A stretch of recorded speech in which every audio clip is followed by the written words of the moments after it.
আপনাকে বলতে চাই, অর্থ উপদেষ্টা আপনাকে বলতে চাই, বাণিজ্য উপদেষ্টা আপনাকে বলতে চাই, আমরা যদি পে কমিশন না পাই, যদি গেজেট প্রকাশ না করেন, শুক্রবারের ভুকা মিছিল থেকে আপনাদের রাস্তা বন্ধ করে দিব। কোথাও পরিষ্কার কথা। বাঁচতে না পারলে, পেটে ভাত না থাকলে ক্ষুধার্ত মানুষরা কি করতে পারে বিশ্বের ইতিহাস গেছে দেখুন, তাইলে চিনতে পারবেন। আমি বলবো সকল সংগঠন যার যার সমন্বয় পরিষদের বাংলাদেশের আমাদের যে সংগঠন আছে সবাই মিলে ঢাকা আসবে, যার যার সংগঠনের সকল কর্মচারী ঢাকা আসবে।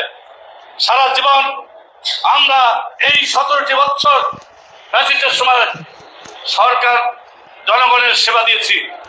আমাদের পেটে ভাত নাই বিদায় জনগণের কাছে আহ্বান করতে চাই, একটা জেলখানার আসামি এখন বর্তমানে খায় 30,450 টাকা একজন, আর আমরা 6টি পরিবার মাত্র 8,250 টাকা খাই। সাধারণ জনগণের কাছে বলতে চাই, আরো বলতে চাই, একজন উপসচিব থেকে সচিব পর্যন্ত সরকারের 30 লক্ষ টাকা লোন দেয়, তার একটি সুদ দিতে হয় না, কোনো বিনা সুদে তারা বাঁচতে বলে না। তারপরে তারা কি করে দেখেন, সেই গাড়িটি মেরামত করার জন্য, ভালো রাখার জন্য, পরিচালনার জন্য 50,000 টাকা মাসে তাদেরকে দেওয়া হয়। আর একজন কর্মচারী আমরা পাই মাত্র 8,250 টাকা আমাদের দেশে। কথাটি চিন্তা করে দেখেন, আজকে যারা এখানে বসে আছেন বিজ্ঞ নেতৃবৃন্দ, পরিকল্পনা আমাদের শেষ। সরকারকে জানিয়ে দিতে চাই, আপনাদেরকে জানিয়ে দিতে চাই, আমাদের পরিকল্পনা শেষ। আমরা কি করব, কি করা লাগবে, ভুকা মিছিলের থেকে প্রজ্ঞাপন না পেলে আমরা কি করব সে পরিকল্পনা আমরা শেষ করেছি। আমাদের কাজ শেষ। সারা বাংলাদেশের কর্মচারী কর্মকর্তা ভাইদেরকে বলবো, আসুন ওই দিন 9টার মধ্যে প্রেস ক্লাবে জমায়েত হব এবং কেন্দ্রীয় কমিটিতে শহীদ মিনারে জমায়েত হয়ে সেদিন পুরো ঢাকা, আপনারা বলছেন কেন্দ্রীয় শহীদ মিনার, আরে ইনশাআল্লাহ পুরো ঢাকা শহর অচল হয়ে যাবে।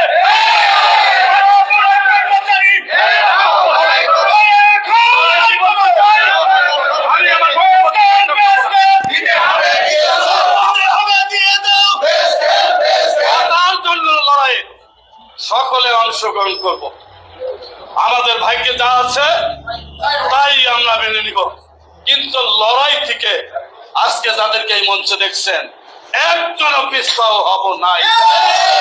আপনারা কি রাজি আছেন? ইনশাআল্লাহ আমরা একজনও পিছপাও হব না।